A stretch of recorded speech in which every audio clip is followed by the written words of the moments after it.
The parking lot was empty when I walked out through the back door. I didn't run. I want to be clear about that. There's a version of this story where I'm the woman who fell apart in a hotel bathroom and sobbed all the way to her car, and that's not what happened. I walked out like someone who had made a decision. Slowly, shoulders back, heels clicking on the pavement in a way that felt almost too loud for how quiet everything suddenly was.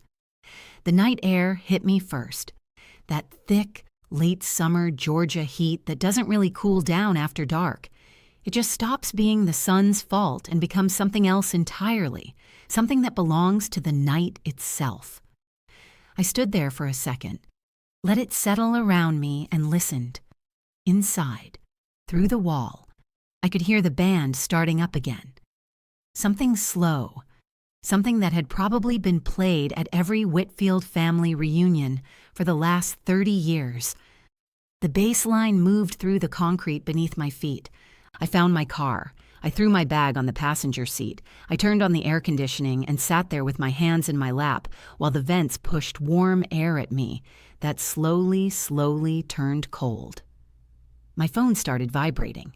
Marcus, his name on the screen, the little photo of him I'd taken at the beach 2 summers ago, him squinting into the sun, laughing at something I'd said.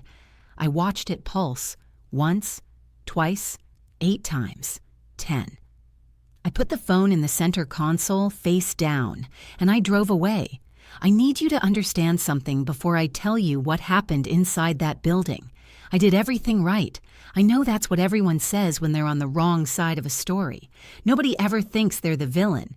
But I'm not asking you to take my word for it. I'm going to show you the evidence, piece by piece. And by the end of this, you can decide for yourself. I spent 8 months preparing for that reunion. 8 months. I have a notebook, a real one, paper, the kind you buy at the bookstore, where I wrote down the names of every person I was going to meet. Not just names, stories. Marcus used to tell me things about his family late at night, those random 10-minute conversations that happen when the lights are off and you're both almost asleep. I wrote all of it down.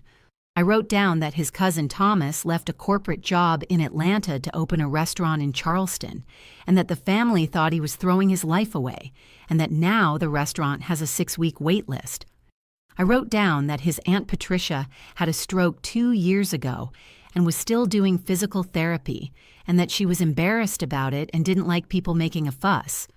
I wrote down the names of 3 kids who were born since the last reunion Marcus had attended, so that when I met them, I could say their names and not have that awful moment where you look at a child and go blank. I bought 4 dresses before I found the right one. I'm not telling you this to make myself sound like a martyr. I'm telling you this because I want you to understand exactly how much I wanted to belong to those people. How much I had decided quietly and completely that the Whitfield family was going to be my family too, if I just worked hard enough at it. That's the thing about trying to earn something that should be freely given. You don't realize what you're doing until the bill comes due. Marcus and I met in an airport, which is ridiculous and true at the same time. It was a Tuesday in November, O'Hare International, Terminal F. Our flight to New York had just been canceled due to weather, and the gate area looked like the aftermath of a small emergency. People dragging luggage, standing in line, pressing phones to their ears. I had found the one empty seat in a row of chairs bolted to the floor, and I was reading, or trying to read. I kept getting distracted by the man 2 seats down. He was reading too, a novel. A specific novel that I had read 6 months earlier and put down 3 times before finally finishing it, and which I had told my friend Rachel was the most overrated book of the decade. He caught me staring at the cover. "I know," he said, not looking up, "before you say anything." I wasn't going to say anything. "You had a look. I have a lot of looks." He looked up then. Brown eyes, the kind of tired that's from a long day rather than unhappiness. "It's the worst book I've ever read," he said. "I genuinely cannot stop." I laughed. I don't know why that was the thing that did it. Maybe because I understood it exactly. But I laughed, and he laughed, and 4 hours later we had missed the rebooking window entirely because we'd been talking, and we ate airport sandwiches at 11 o'clock at night under fluorescent lights. And I remember thinking, I would like to know this person for a long time. His name was Marcus Whitfield. He was 31. He was a structural engineer who had strong opinions about pasta and a very specific way of laughing. Short, genuine, like he was slightly surprised by it each time. He called me 2 days after that airport. We talked for 3 hours. On our third date, he told me about his family. Not all of it. Not the parts that mattered, just the surface. Big family, very close. Annual reunion in Savannah. His parents had been married for 40 years. His dad was the kind of man who coached Little League and shook hands firmly and believed that a person's word was the only currency that actually counted. He made them sound like the kind of family you'd want to marry into. And I, raised by two people who loved each other but were essentially self-contained, who treated family as a unit of two rather than a sprawling web of obligation.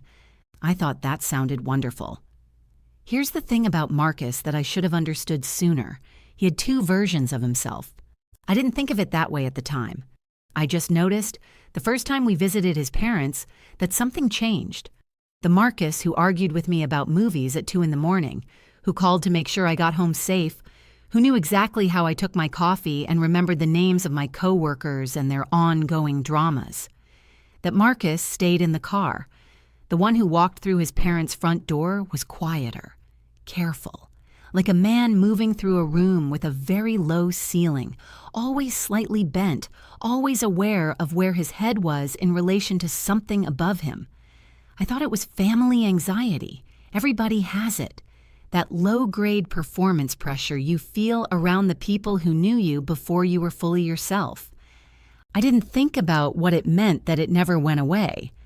That 4 years in, Marcus still flinched slightly at certain things his father said, still changed the subject when his mother asked about his career, with that specific tone that wasn't quite criticism, but wasn't quite not. The reunion was Marcus's idea, which I understand differently now than I did then. He had avoided it for 3 years. There was always a reason, a project at work, a family obligation on my side, once an elaborate fiction about a stomach bug that I helped him maintain because I thought he was just anxious. But in February of that year, he came home one evening and said that his mother had called and that his father's 70th birthday was going to be celebrated at the reunion, and that it was important that we go. She specifically asked for us, he said. She called you. He set his keys down on the counter. There was a pause before he answered. Short, almost nothing, the kind of pause that only registers if you're paying attention. She called you, actually. I asked her to. I remember thinking in that moment that it was a sweet thing for him to do, that he had gone to the effort of asking his mother to reach out personally, to make me feel included. I filed it away as a gesture of love. I understand it differently now. My phone had rung 2 weeks earlier. Diane, Marcus's sister, had mentioned the reunion in passing during a group call, but it was his mother, June, who had called me directly a few days after.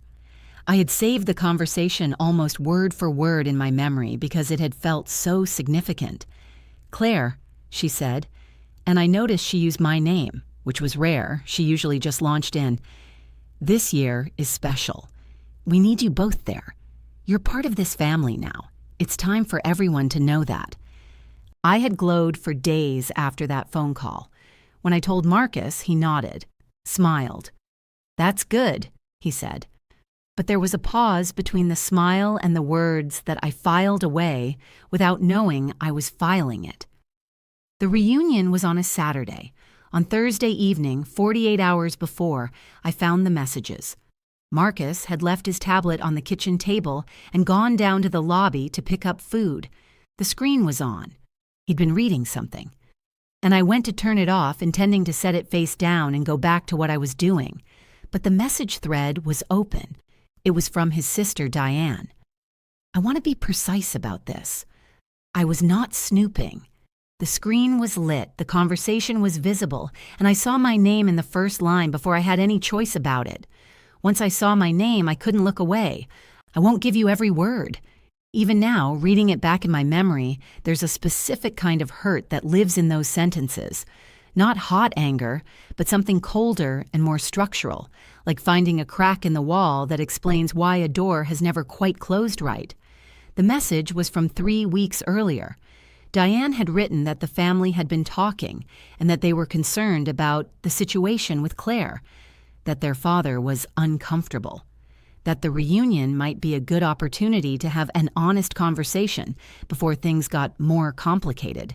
She asked Marcus if he agreed that something needed to be addressed. He had replied, "I know. Let me think about how to handle it. And then, don't say anything to Claire yet. I'll figure it out." I put the tablet back exactly where it was. When Marcus came back with the food, I was in the kitchen, plating things. I asked him about his day. He told me about a structural problem he'd been solving at work, something with load distribution, and his eyes lit up the way they always did when he talked about it. And I smiled and asked the right questions, and we ate dinner. And later we watched something on television that neither of us could tell you the plot of now. I made a decision that night that I have reconsidered many times since. I decided to go anyway, not because I thought I'd misread the message.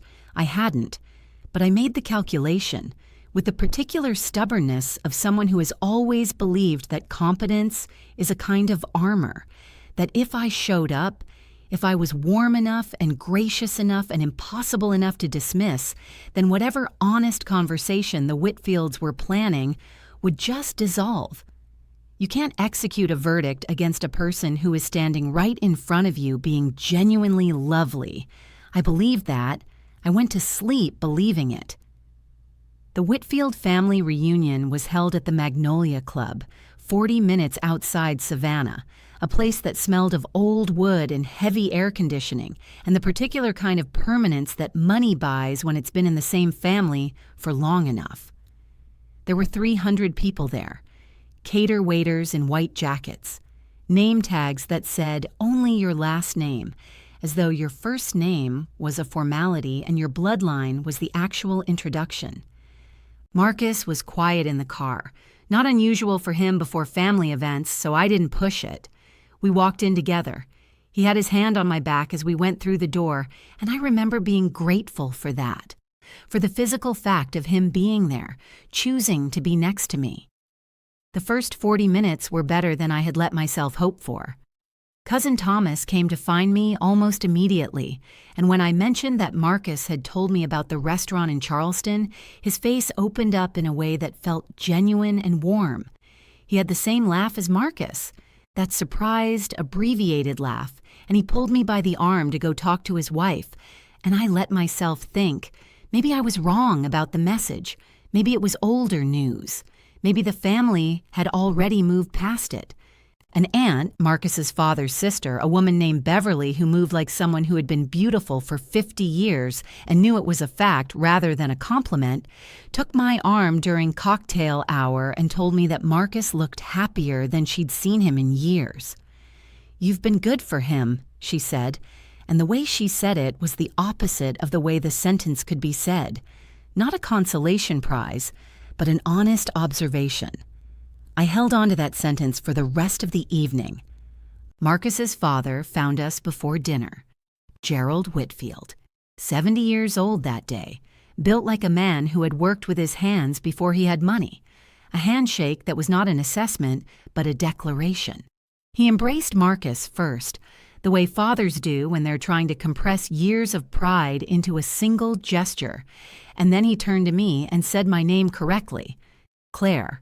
Not Clara, not the mumbled approximation that people sometimes offered when they weren't sure, and said he was glad I had come. I thought, this is going to be fine. It was Marcus's mother who found me 20 minutes before dinner was served. Her name was June. June Whitfield, a woman who wore cardigans in summer because the club was always too cold, who had the kind of posture that made you straighten your own spine by proximity, whose smile was always slightly delayed, like she wanted to see what your face did before deciding what hers would do. "Claire," she said, Come look at the family photos with me." It wasn't a question. We walked together down the side corridor that ran alongside the main ballroom, a long hallway with wood paneling and framed photographs from every decade of Whitfield history. Christmases, graduations, weddings, the black and white ones from the 40s, where everyone looked formal and slightly suspicious of the camera, the color ones from the 70s, where everyone looked uncomfortable in different ways. June moved slowly along the wall, hands clasped in front of her. I walked beside her. She asked me about work. I'm a project manager for a nonprofit, and she always seemed faintly puzzled by this, as though it described a lifestyle rather than a career. And I answered, and she nodded, and there was a quality to the conversation that I can only describe as methodical. Like she was getting through something. She stopped in front of a photograph of a wedding. Marcus's parents, young, 1978 or thereabouts, Gerald in a tuxedo that was very much of its decade, June in a white dress with sleeves that belled at the wrists. She looked at it for a long moment. Then she said, still looking at the photograph, "Claire, you're a very hardworking woman. Anyone can see that." I felt something happen in the air of that hallway. "Thank you," I said carefully. "The thing is," she paused. The pause was precise, practiced. Hardworking isn't the same as belonging. I didn't say anything. She continued. Every family has a culture. Things that pass from one generation to the next.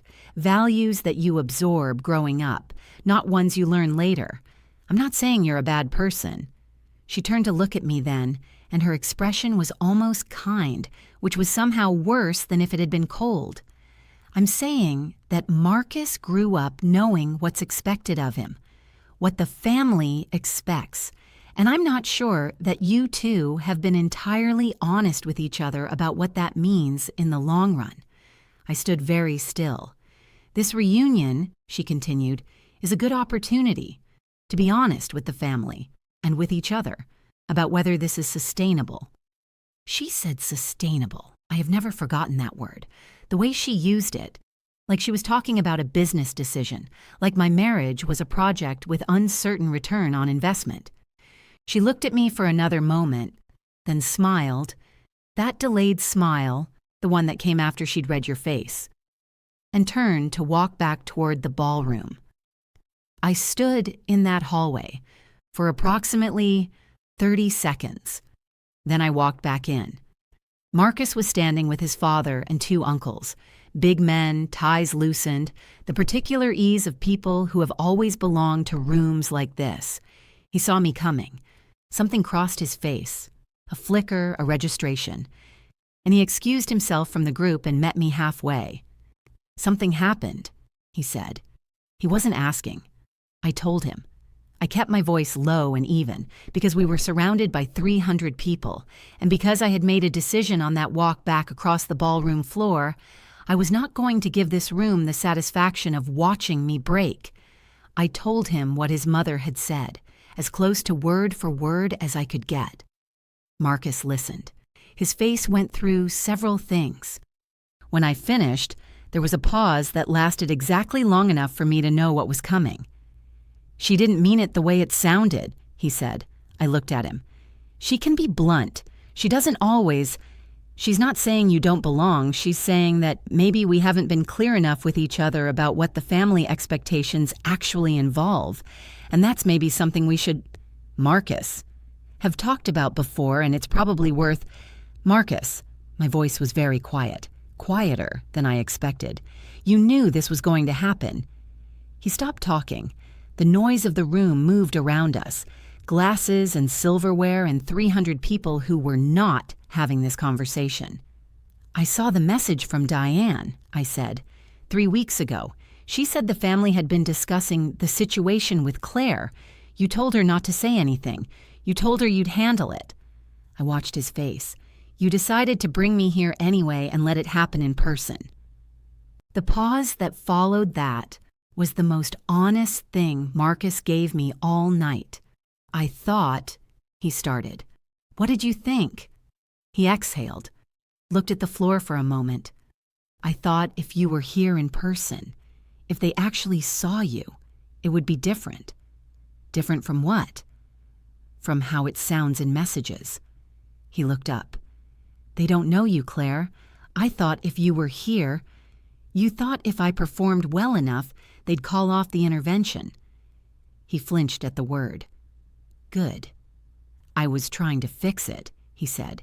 You were trying to fix it without telling me it was broken. In movies, this is the part where the woman says the devastating thing. The single sentence that wins the argument, reduces the opponent to silence, and makes clear to the audience who the moral authority is. I didn't have that sentence. I had something worse, which was a complete and sudden understanding of the past 3 years. Not of this evening, of everything. The visits that were always not quite the right time. The moments when Marcus would get a call from his family and come back into the room slightly different, slightly tighter. The way he would change the subject if I asked too directly about what his parents thought about us. The fact that in 3 years of marriage, I had been to his parents' house 4 times. His childhood best friend's wedding, the one where I was the only spouse not introduced by name during the toast. How Marcus had laughed it off afterward in the car, saying the friend had probably just been nervous. I had been walking through a set that was designed to look like a family welcoming me in, and the set had always been a set. I need a minute, I said. I walked to the table we'd been assigned, sat down. Cousin Thomas was already there with his wife, and I smiled at something he said, and I meant it. Thomas was genuinely warm, and none of this was his fault. And I drank a glass of water and watched the room settle into the dinner formation. Marcus came and sat next to me. He didn't say anything. For once, I was grateful for his ability to read a situation and stop talking. A server put a salad in front of me. I ate it. And then Marcus's father stood up to give his birthday speech. Gerald Whitfield at the microphone was a particular kind of man, not ostentatious but deeply assured. He spoke about the family the way some men speak about religion, with the specific peace of someone who has never had to doubt. He talked about what the Whitfield name meant, about what it meant to raise children who understood their obligations, about what it meant to welcome people into a legacy rather than just a last name.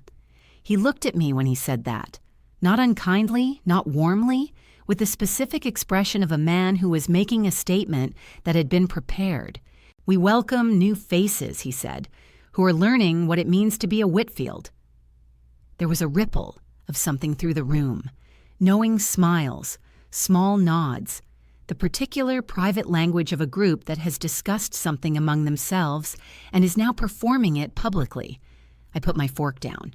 I understood sitting at that table in that club with Gerald Whitfield's eyes briefly on me and then moving away, the thing I should have understood much earlier. Possibly before I married Marcus. Possibly before I put on the dress and drove the 4 hours to Savannah and practiced the names of 300 people I was now sitting among.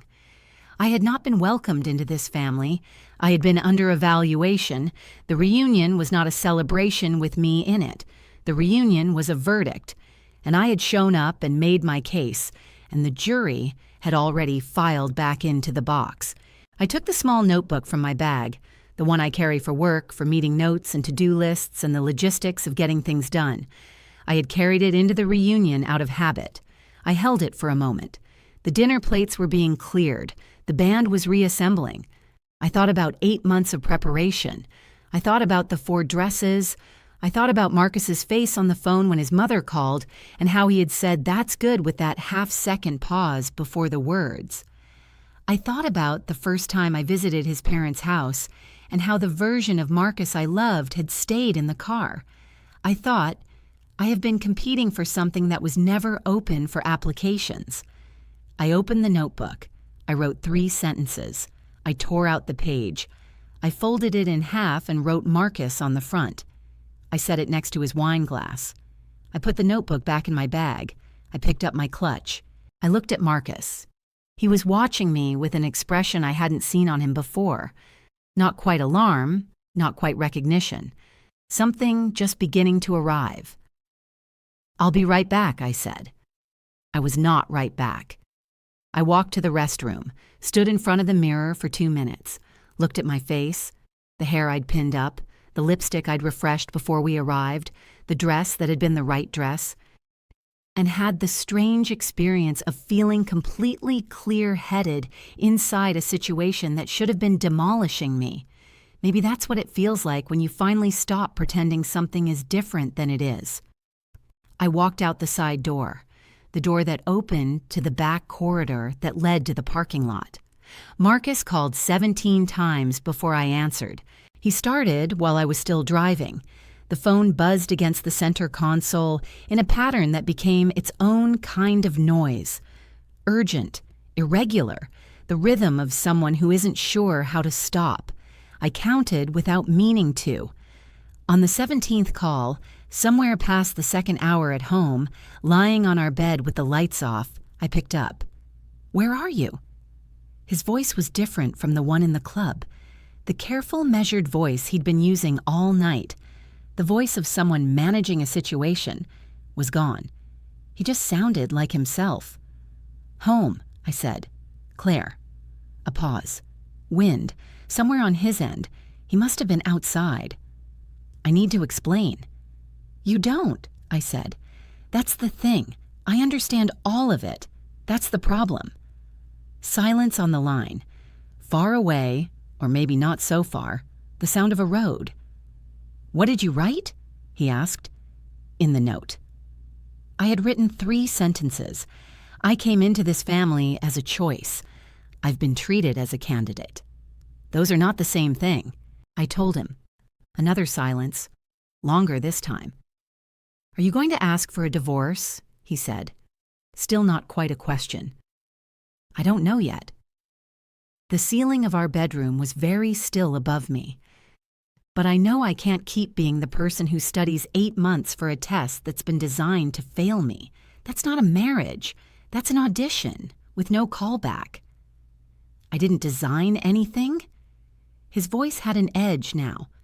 Not anger exactly, more like the frustration of a person who knows they're in the wrong and can feel the wrongness, but can't quite make the shape of the apology.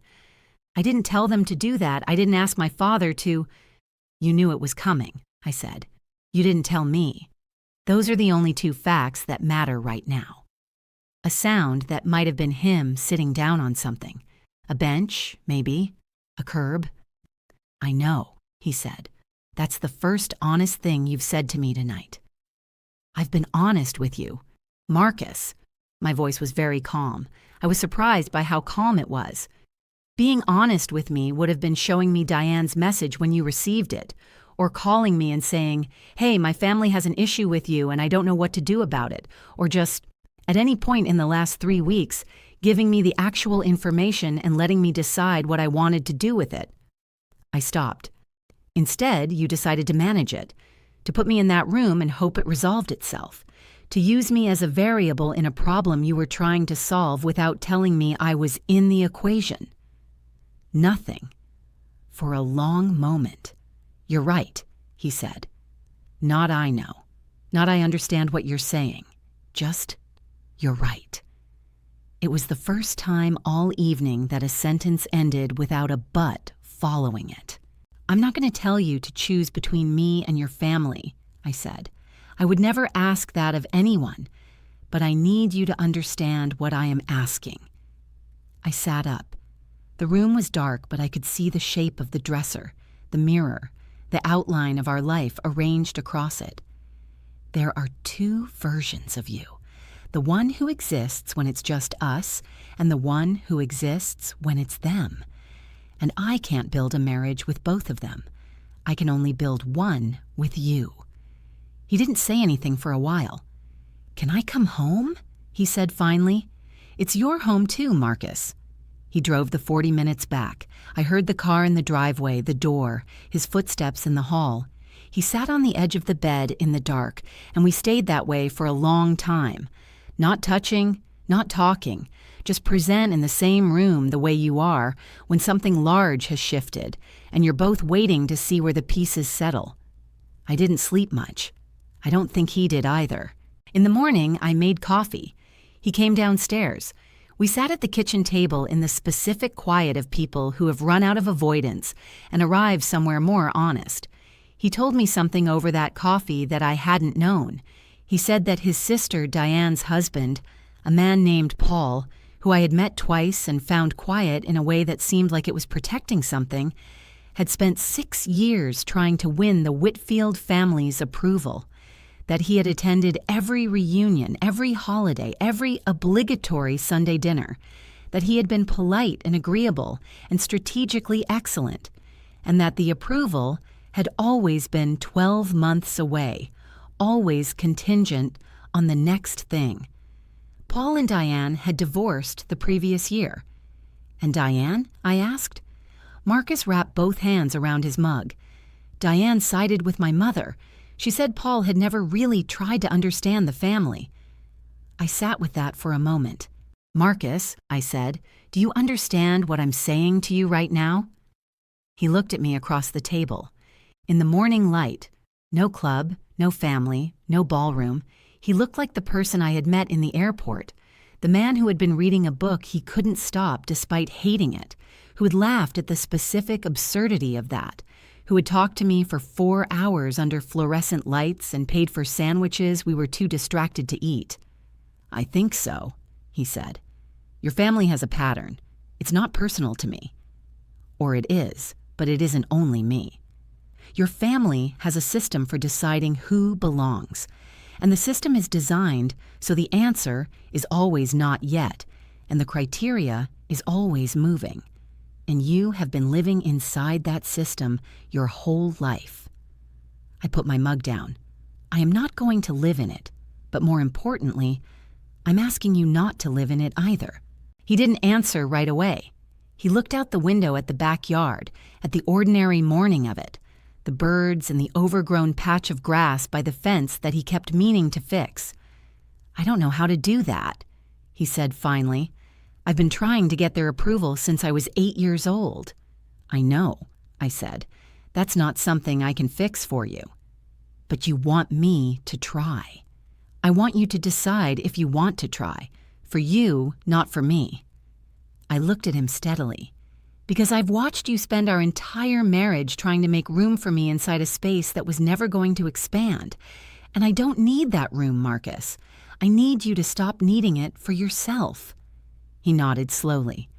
The nod of someone absorbing something rather than agreeing to something. We didn't resolve it over that coffee. Some things don't resolve over coffee. Some things take months or years, or the kind of sustained discomfort that most people spend considerable energy trying to avoid. But something did change. Not with a fight, not with a door slamming, not with me crying in a parking lot or him making grand pronouncements. It changed the way real things change.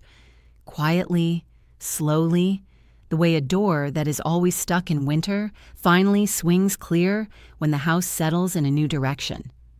I am still married to Marcus Whitfield. I want to tell you that clearly because I know the title of this story suggests a particular ending, and this is not that ending.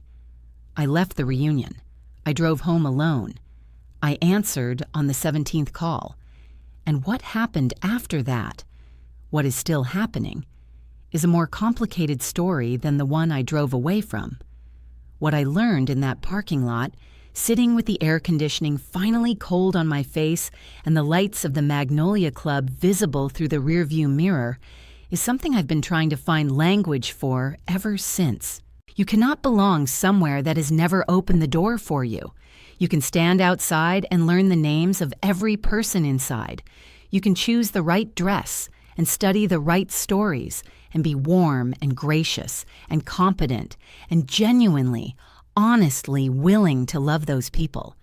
And if the door is never really opened, not as performance, not as test, but as the actual and final fact of welcome, then all of that effort is just you pressing your hands against a window.